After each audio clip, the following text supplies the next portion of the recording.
Welcome to online CET class. So in this class we will discuss mechanics part 1 synopsis. So the first thing that we come across here is the concept of units and dimensions. So any physical quantity which can be measured, it is associated with numerical value and a unit. So depending on the nature of the physical quantity, you can classify it into two categories: fundamental quantities and derived quantities. Fundamental quantities are those which do not depend on any other quantity for their complete definition. For example, length, mass, time, electric current, temperature, amount of substance, and luminous intensity. These are taken as fundamental quantities. So fundamental unit of mass is taken as kilogram, symbol is kg. Fundamental unit of length is meter, time second, temperature Kelvin, electric current ampere, luminous intensity candela, and quantity of matter, amount of substance, that is mole. Derived quantities depend on fundamental quantities for their definition, so they can be derived from fundamental quantities. For example, velocity, force, acceleration, momentum, pressure, area, volume, density, etc. Then coming to the definition of a unit.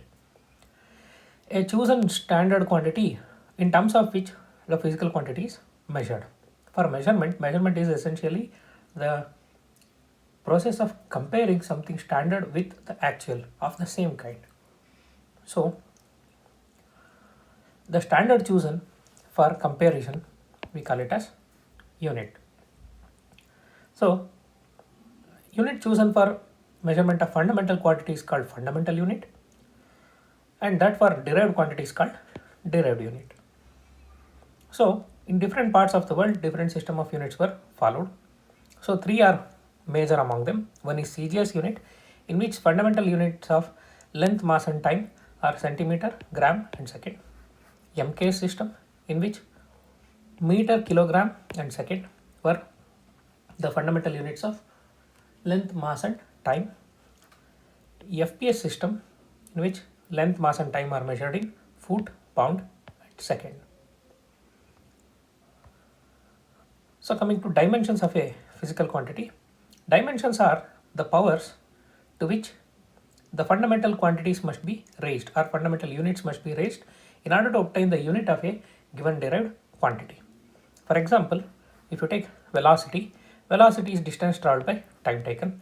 Distance is measured in terms of length, time is measured in terms of t. So if you take this t to the numerator, you can write it as m to the power 0 L t power minus 1. Here power of mass, power of m is 0, power of L is 1, power of t is minus 1. So these are called dimensions of velocity. So dimensions of velocity are 0, 1 and minus 1 in terms of mass, length and time respectively.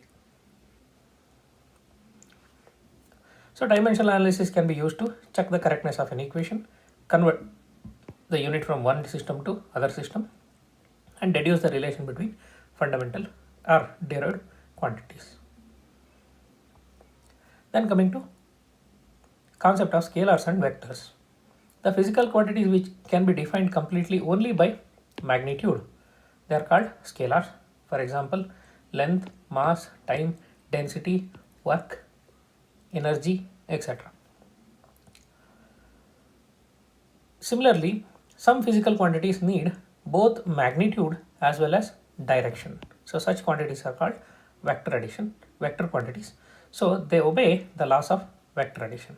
Just because a quantity has a direction, you cannot call it as vector. For example, electric current, even though it has direction, it is not a vector, it is a scalar. So for a quantity to be qualified to be called as vector, it should obey the rules of vector algebra. So a vector can be represented by a straight line with an arrowhead at its end. So we'll represent it like this. Examples for vectors are displacement, velocity, acceleration, area, force, etc. Now coming to different kinds of vectors. First one is zero vector. Zero vector is having zero magnitude and it has arbitrary direction. Then unit vector is a vector whose magnitude is 1. Then two vectors are said to be equal vectors if their magnitudes and direction both are separately equal. Then negative vector are better to call it as negative of a vector. So the negative vector of any vector, see this is very important, there is nothing called negative vector by itself, there is a vector, its negative is there. So it is a vector having same magnitude but taken in opposite direction. Suppose if I have a vector v in this direction, if I draw another vector which is whose line of action is parallel to it but oppositely directed and both the magnitudes are equal, then this will be minus v. If this is v, this will be minus v. If this is only v, then this will be minus v. One is the negative of the other. Moving further, coming to rules of vector addition. Addition of vectors. So when you are adding vectors, you have to add directions also, not just magnitude.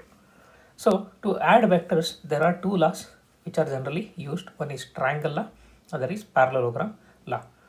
According to triangle law, if two vectors of the same kind are represented in magnitude and direction by two sides of a triangle taken in order, end-to-end connection, then the closing side of the triangle taken in opposite direction gives their vector sum. So that is your triangle law. So if you can draw the diagram for this, let us say this is vector A and taken in order, they should be drawn as two sides of a triangle taken in order. Then closing side of the triangle, this R will give you taken in opposite direction. See, it is going from here to here, from where it stops, the second vector continues. So the sum of these two is given by vector taken in opposite order. See, it won't complete the cycle. You start from A, go and end here, you will never come back. So this is taken in opposite direction. So R is called resultant of A and B. Now coming to parallelogram law. So parallelogram law states that if two vectors of the same kind are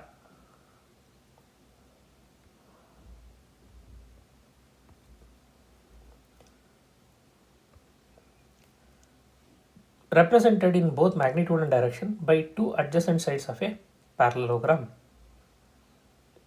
drawn from a point, then the resultant is represented by the diagonal of the parallelogram. So if I have two vectors drawn from common initial point, let us say this is P, this is Q. Now complete the parallelogram by drawing parallel line to this and parallel line to this. So you'll get a parallelogram.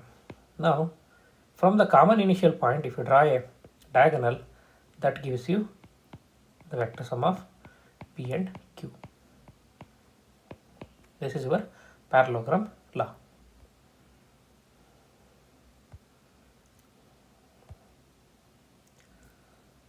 So using parallelogram law, you can also arrive at this. So R is equal to P square. In the example we took, magnitude of R will be equal to square root of P square plus Q square plus 2PQ cos theta, where theta is angle between P and Q, and tan alpha is equal to Q sin theta divided by P plus Q cos theta. This gives you direction. So okay, for the given diagram they have taken this as alpha, this as theta. So theta is what? Angle between resultant and the first vector. So alpha is angle between the two vectors. This is alpha.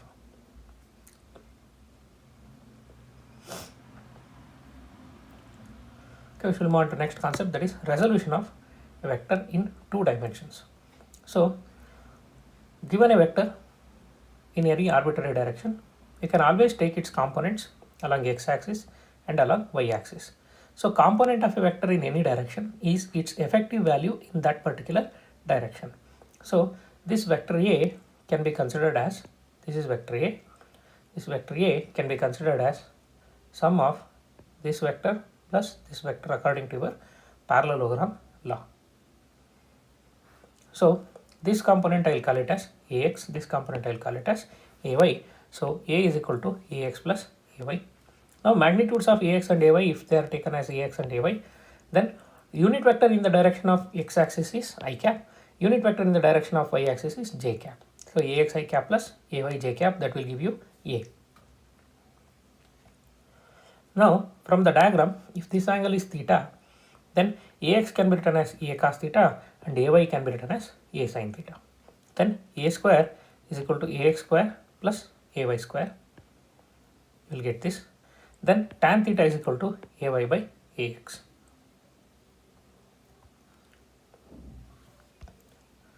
So in terms of components, you get the magnitude of the vector using this, and this will give you direction of the vector in terms of components.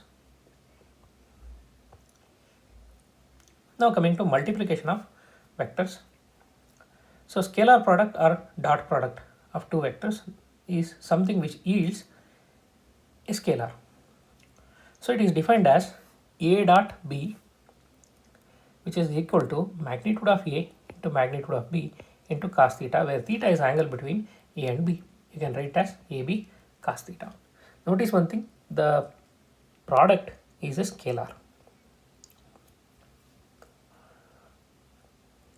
So dot product of two vectors satisfies the commutative relation, that is A dot B will be equal to B dot A. So if you consider the dot product of unit vectors I dot I, j dot j, k dot k, that will give you 1. Dot product of two vectors will become 0 when theta is equal to 90 degree, because cos 90 will be 0. So I and j are perpendicular to each other, j and k are perpendicular to each other, k and I are perpendicular to each other, so their dot product yields 0. Now coming to the another way of calculating the multiplication of two vectors, that is cross product or vector product.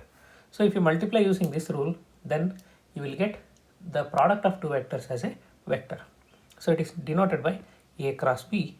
A cross B is given by magnitude of A, magnitude of B into sin theta. This much gives you only magnitude into n cap. N cap is a unit vector in the direction of A cross B.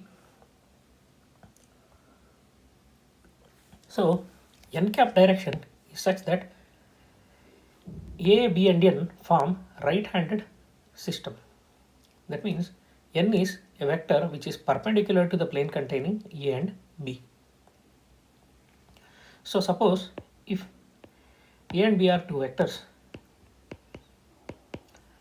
if this angle is theta, then to find the direction of A cross B, what we have to do is we have to rotate a screw from A to B in this direction. If you rotate a screw in this direction, then the screw tip moves towards you. So that will give you direction of n cap. N cap direction is perpendicular to the plane of board coming towards you. Suppose if you take B cross A, then you have to rotate the screw in B to A, first vector to second vector. That's the rule. Then you have to rotate it in this direction. If you rotate it in this direction, screw will go into the plane of board. So it will go into the plane of board. So clearly A cross B and B cross A are opposite to each other.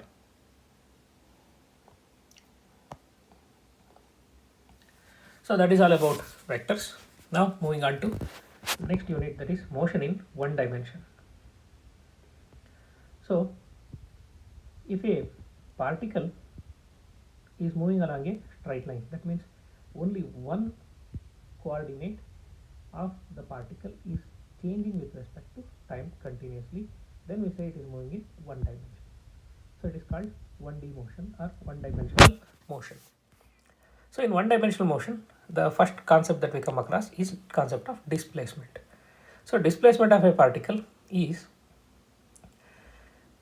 the change in position are in a particular direction.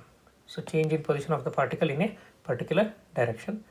So if a body returns after traveling certain distance, after going through so many points, if it comes back to original position, then displacement will be 0, and displacement is a vector quantity. In some cases, displacement may be equal to distance traveled, or it can be less than distance traveled, but displacement can never be greater than distance traveled. Next concept is speed. So speed is distance traveled by time taken, so it's a scalar quantity. So average speed is defined as total distance by total time. If body covers first half of the distance with some speed a and second half of distance with speed b, then its average speed is given by 2ab divided by a plus b. This is your harmonic mean. Then coming to velocity, it is rate of displacement with respect to time. It's a vector quantity, so it is displacement by time. If a body covers first half of distance with velocity v1 and second half with velocity v2, then average velocity is given by 2v1 v2 divided by v1 plus v2, which is same as what we had in the case of speed. Then if a body moves with uniform velocity, that is, it maintains same magnitude and direction for velocity, then it maintains uniform velocity v1 for time t1 and v2 for time t2. Then average velocity is given by v1 t1 plus v2 t2 divided by v1 plus v2. That is nothing but total distance by total time taken. So for a body moving with uniform acceleration, average velocity can be given by initial plus final velocities divided by 2. So in terms of differentiation, you can write v is equal to ds by dt, where s is displacement. Rate of change of displacement is equal to v, velocity. Next concept here is acceleration. Rate of change of velocity with respect to time is acceleration. So it should be dv by dt or d square s by dt square. If a body is starting from rest and moving with uniform acceleration means acceleration remains constant both in magnitude as well as direction throughout the motion. Then distance traveled is proportional to square of time. So s is proportional to t square. For a body starting from rest and moving with uniform acceleration, if s1, s2, s3 are distances traveled in 1 second, 2 seconds and 3 seconds respectively, then s1, s2, s3, they are equal to 1 square is to 2 square is to 3 square. They are in this ratio, 1 is to 4 is to 9.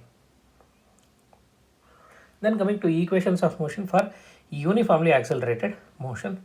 So v is equal to u plus at, where v is final velocity, u is initial velocity, a is uniform acceleration. Remember, these equations are valid only when acceleration is uniform for one-dimensional motion. Then v square is equal to u square plus 2as, where a is uniform acceleration. Then s is equal to ut plus half at square, s is distance travelled. Sn is equal to u plus half a into 2n minus 1, where Sn is distance travelled in nth second of motion. A is equal to s2 minus s1 by t square, where s1 and s2 are distances travelled in t seconds and next t seconds. So 2 consecutive equal intervals of time.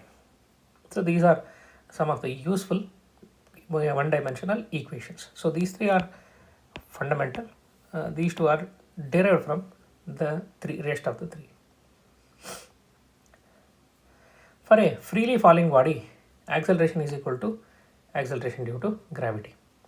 So for that, a becomes g, v is equal to u plus gt, v square is equal to u square plus 2gs, s is equal to ut plus half gt square, sn is equal to u plus half g into 2n minus 1.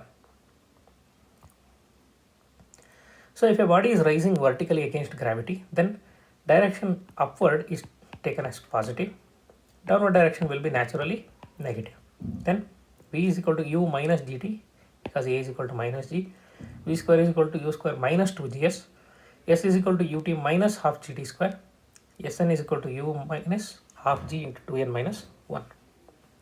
So notice one thing, these ideas are purely conventional. So according to the problem, you can change the sign conventions. So in a given problem, stick onto one sign convention. If you take upward as positive, downward will be negative. Or else if you take upward only negative, then downward will be positive. Now coming to next concept, that is relative velocity. So relative velocity means velocity of one object as measured by other object. So if two bodies A and B move with velocities u and v in the same direction, if they are moving in same direction, then velocity of A with respect to B is u minus v. Velocity of B with respect to A is v minus u. Velocity of second object minus velocity of first object. That's how it will be. So if two bodies are moving in opposite directions, then relative velocity will be sum of the two velocities. Best example for this is, suppose when you are traveling in bus, in the opposite direction, if another bus crosses your bus, then you will always feel that the other bus is traveling faster than your bus. So that means the velocity of that bus as observed by you is sum of the velocity of your bus and the other bus.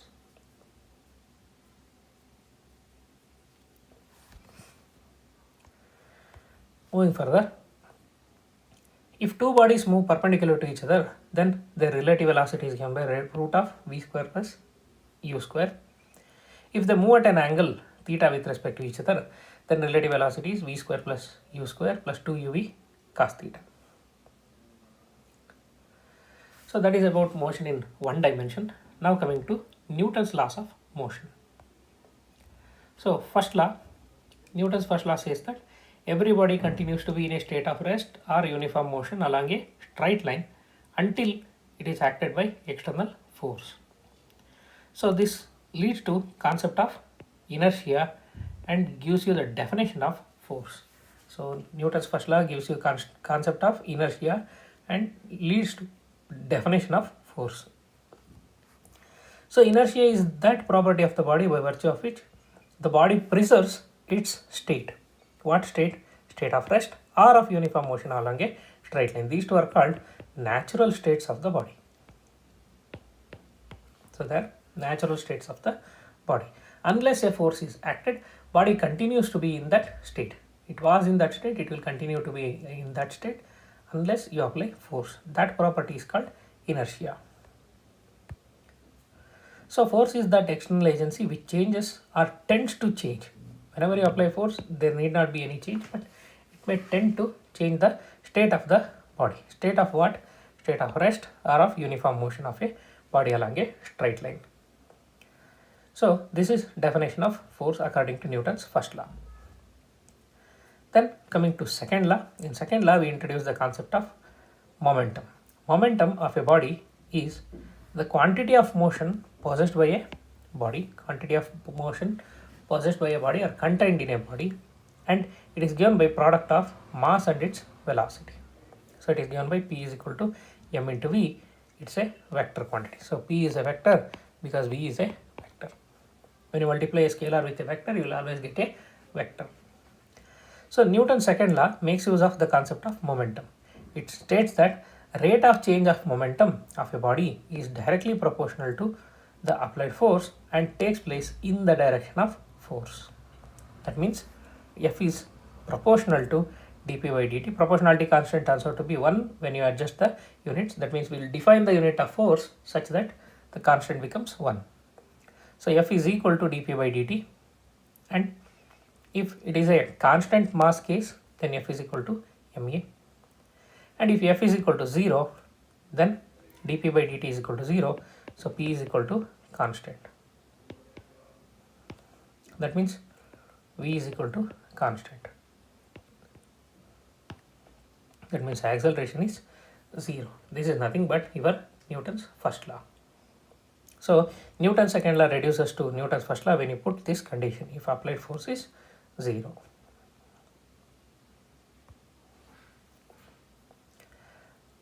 Next,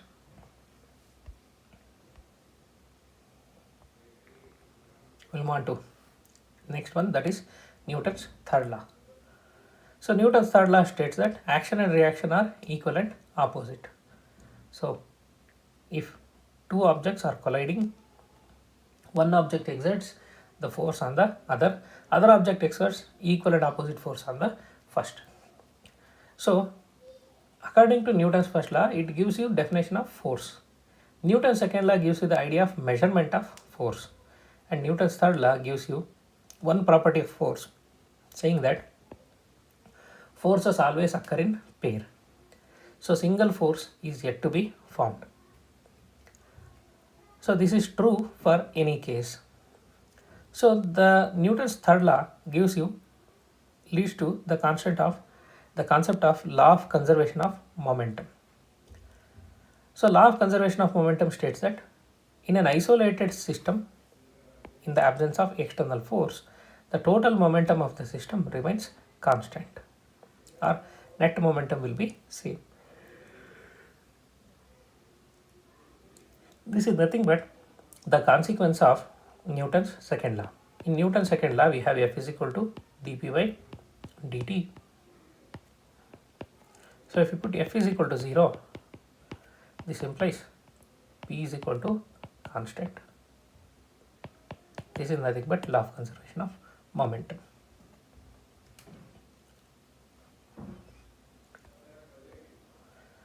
So coming to basic forces in nature, there are four fundamental forces in nature. First one is strong nuclear force, then electrostatic force, then third one is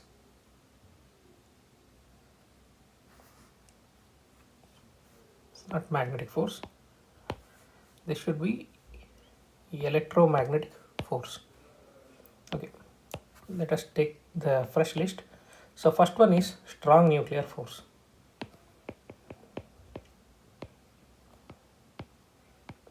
Second one is electromagnetic force. Third one is weak nuclear force or weak force. Fourth one is gravitational force.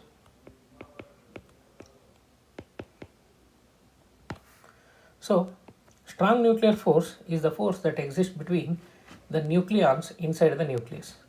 If you consider a nucleus, two protons inside the nucleus, they repel with enormous electrostatic force, but still they are held together by means of a strong nuclear force. A proton and proton attract each other inside the nucleus because of strong nuclear force. Then the second one is electromagnetic force. So the electromagnetic force between two objects will be by virtue of their charges or motion of the charges. So this includes both electric and magnetic forces. Then comes weak nuclear force. This comes out into play only in special occasions like beta decay. Then comes gravitational force. This is a force which you are very much familiar with. So gravitational force between any two objects is due to their masses. So mass is responsible for gravitational force. So there is no condition for gravitational force. It attracts each and every object. Every speck of dust has to be subjected to gravitational force. It is not selective. Any piece of matter should be subjected to gravitational force. But other forces, they are specific. They affect only specific particles. So why I wrote in this order only is the strongest force in nature is strong nuclear force. Next strongest is electromagnetic. Next is weak, and gravitational is the weakest force in nature. Even though it is weakest force in nature, it has practically infinite range. That means there is no such thing called gravity free space, because gravity due to one object at one corner of the universe acts on the object which is kept on the other corner of the universe. So the range in which the gravitational force acts is practically infinite. So these are basic forces in nature. Then some of the common forces that we come across, if we consider, so one such force is spring force. Spring force is a restoring force. It is due to elastic nature of the spring. So spring force has a peculiar property whatever you do, it will oppose. If you try to stretch the spring, it will try to compress the spring. If you try to compress the spring, it tries to elongate the spring. So whatever you do, it will oppose. So this kind of force, we call it as elastic force or restoring force. So equation for spring force is given by F is equal to minus kx, where k is called spring constant or force constant of the spring, and x is displacement from its original position, or we can call it as extension or elongation. If x is extension or elongation, potential energy stored in a deformed spring is given by E is equal to half kx square.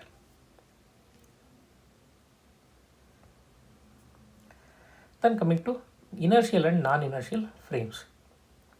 An inertial frame is a one in which Newton's first law is valid.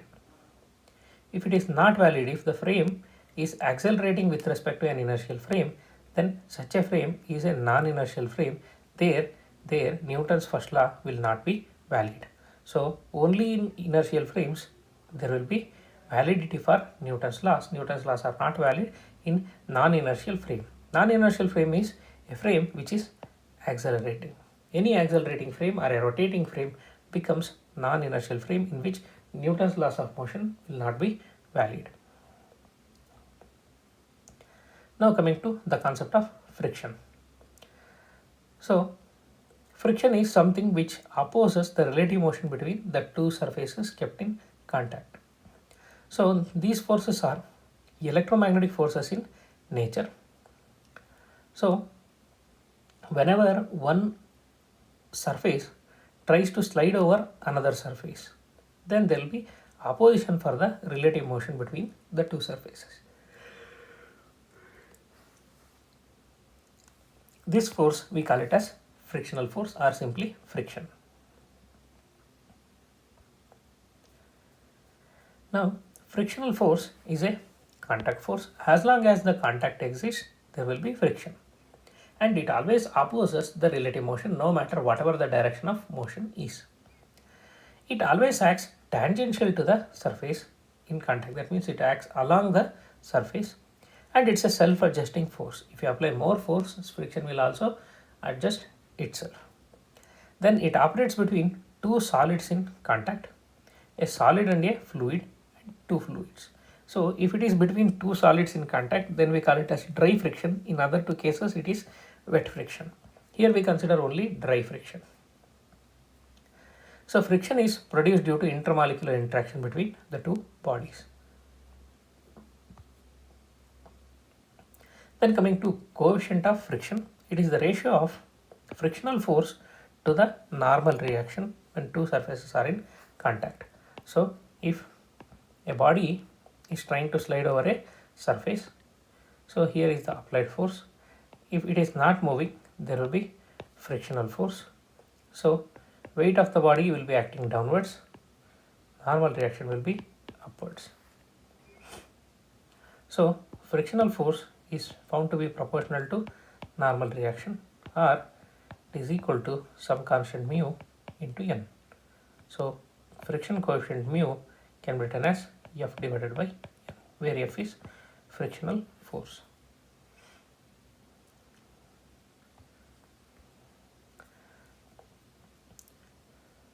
So commonly used coefficient of friction are, one is coefficient of static friction, where we take the ratio of maximum value of static friction divided by R, what we call it as limiting friction. So it is Fs maximum by R, that will give you mu s, that is coefficient of static friction. If the two surfaces are already in motion, then we come across kinetic friction. So kinetic friction is given by mu k is equal to Fk by R. So this is the free body diagram. So this is your contact force. Notice one thing, this contact force is self-adjusting. If you apply more force towards right, then this angle theta will also tend to increase up to certain value. So corresponding to the maximum value of this, if this theta increases, the component of contact force along the direction parallel to the surfaces in contact, that is what we call it as friction, this also increases. for a particular value of theta, this will be maximum. That is what we call it as limiting friction in case of static friction. So that limiting friction divided by normal reaction will give you mu r, mu s. So in the case of kinetic friction, when the two surfaces are already moving, so kind of friction existing between the two surfaces is different from static friction. So static friction prevents the object from moving. In case of kinetic friction, it slows down the relative motion between the two objects. So kinetic friction coefficient is given by mu k is equal to Fk by N or Fk by R. The values of mu s and mu k depend on nature of the two surfaces. It increases with roughness of the two surfaces. Generally, mu k is less than mu s. So coefficient of static friction is greater than coefficient of kinetic friction. Then comes the concept of angle of friction. So it is angle between the resultant force of limiting friction and the normal reaction. With the normal reaction, it is given by tan theta is equal to mu s. See, in this diagram, this angle only is angle of friction. So maximum value of static friction and normal reaction, their resultant is this. This is what we call it as contact force. So angle between this contact force and normal reaction is called angle of friction. So it is given by tan theta is equal to mu s. So another way of defining it is angle of repose. So let us say there is an object kept on the surface. Suppose if I lift the free end of this surface upwards, then at one point what happens? The object starts sliding down. So the minimum angle of inclination of the surface with respect to horizontal, this if I call it as theta or alpha, then that is called angle of repose. The angle that the inclined plane makes with horizontal when a body placed on it just starts sliding down, then it is called angle of repose. So when you keep an object, keep a body on the inclined plane, acceleration of this body, downward acceleration of this body is given by g sin alpha minus mu k cos alpha, where alpha is this angle. So you can prove it with free body diagram. So that is all about friction, and that's all about mechanics 1. Thank you.